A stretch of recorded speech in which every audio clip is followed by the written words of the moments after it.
সংবাদ মাধ্যমের মুখোমুখি হলেন বিজেপির রাজ্য নেত্রী শর্বরী মুখোপাধ্যায়। লোকসভা নির্বাচন নিয়ে কি বললেন শুনে নেব। বলা হচ্ছে যেভাবে গোটা ভারতবর্ষকে বিকশিত ভারত নির্মাণ করবার জন্য যে ঐকান্তিক চেষ্টা দেশের প্রধানমন্ত্রী মাননীয় নরেন্দ্র মোদী যে আস্থা তিনি দিয়েছেন এবং গোটা ভারতবর্ষ সেই আস্থায় দাঁড়িয়ে অপেক্ষা করছে যে এইবার আরও বৃহত্তরভাবে সমর্থন নিয়ে 400-র উপর সিট নিয়ে বিজেপি এবং এনডিএ সরকার মিলে সরকার গঠন হবে। এবং যেভাবে উনি বলছেন যে পশ্চিমবঙ্গের প্রতিটা চোটের উত্তর মানুষ ভোটে দেবে, আমরাও অপেক্ষায় রয়েছি। যা গোটা পশ্চিমবঙ্গ জুড়ে যেভাবে একের পর এক দুর্নীতি, যেভাবে সন্ত্রাস, যেভাবে রক্তক্ষয়ী পরিস্থিতি নির্মাণ করেছে তৃণমূল কংগ্রেস, তাতে মানুষও চাইছে স্বস্তি, মানুষও চাইছে পরিত্রাণ। কোথাও কি মানে শাসক দলের সাথে কোথাও কি টাপ বলে মনে হচ্ছে লোকসভা ভোটে? দেখুন, যেখানে নরেন্দ্র মোদী উল্টো দিকে দাঁড়িয়ে আছে সেখানে কোনো বিরোধী কঠিন কোনো অবস্থানে দাঁড়িয়ে নেই। আর পশ্চিমবঙ্গের ক্ষেত্রে তো নেই, কারণ বাংলার মানুষের পারসেপশনে তৃণমূল চোর, তৃণমূল ধর্ষক, এটা প্রমাণ করে ফেলেছে তৃণমূল।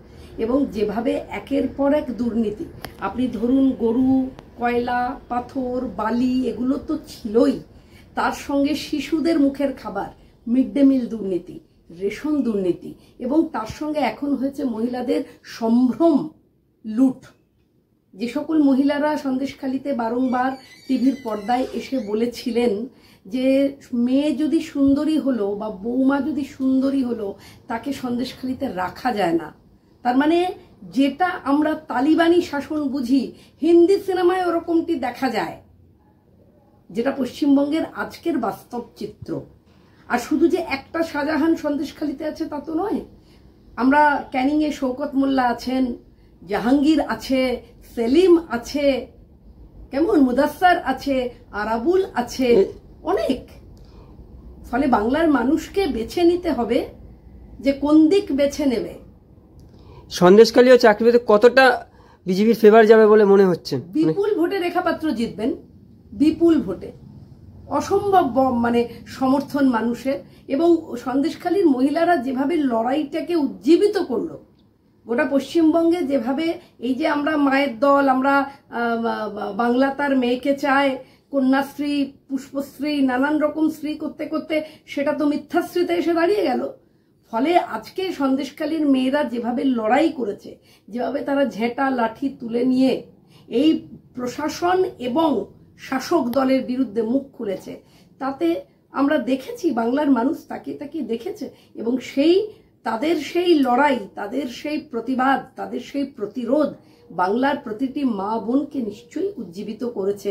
আমরা সেটা দেখতে পাবো 4 জুন, চারিদিকে যখন পদ্মফুল ফুটবে, আমরা তখন বুঝতে পারবো যে মানুষ কতটা তৃণমূল কংগ্রেসের থেকে কতখানা সরে গেছে, এদের মাটি কতটা হালকা।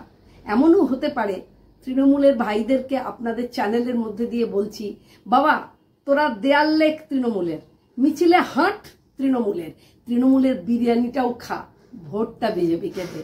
কারণ বিজেপি আগামী দিনে গোটা ভারতবর্ষকে এক নতুনভাবে নির্মাণ করতে চলেছেন, যেখানে মানুষ মাথা উঁচু করে তার রাজ্যে তার জীবিকার সংস্থান করবে। পরিযায়ী শ্রমিকে ভারতবর্ষের নির্মাণে পরিযায়ী শ্রমিকে পশ্চিমবঙ্গ প্রথম, এটা বড় লজ্জার।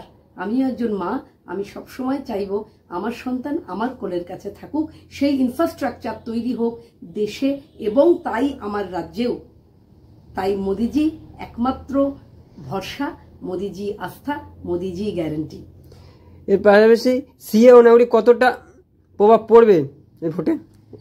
দেখুন, সিএ হচ্ছে মানুষকে নাগরিকত্ব দেওয়ার একটা আইন, কিছু কারার তো নয়।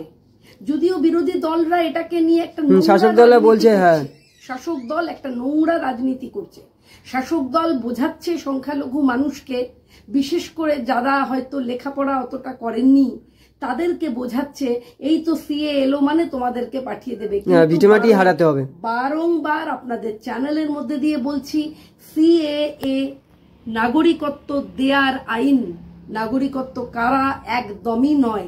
ফলে নাগরিকত্ব যেখানে দিতে চাইছে সেখানে এমন অনেক মানুষ যারা এদেশে এসেছিলেন ধর্মের ভিত্তিতে কাঁটাতার পেরিয়ে, যারা এদেশে এসেছিলেন পাকিস্তান হোক, বাংলাদেশ হোক, আফগানিস্তান হোক, শুধু ধর্মের ভিত্তিতে তাদের উপরে যে নির্মম অত্যাচার করা হয়েছে, সম্ভ্রম বাঁচাতে, মহিলাদের ইজ্জত বাঁচাতে, নিজেদের প্রাণ বাঁচাতে যারা ভারতবর্ষে এসেছিল কি যারা পশ্চিমবঙ্গে কাঁটাতার পেরিয়ে এসেছিল, এই সিএ এর মধ্যে দিয়ে তাদের নাগরিকত্ব প্রদান করা হবে।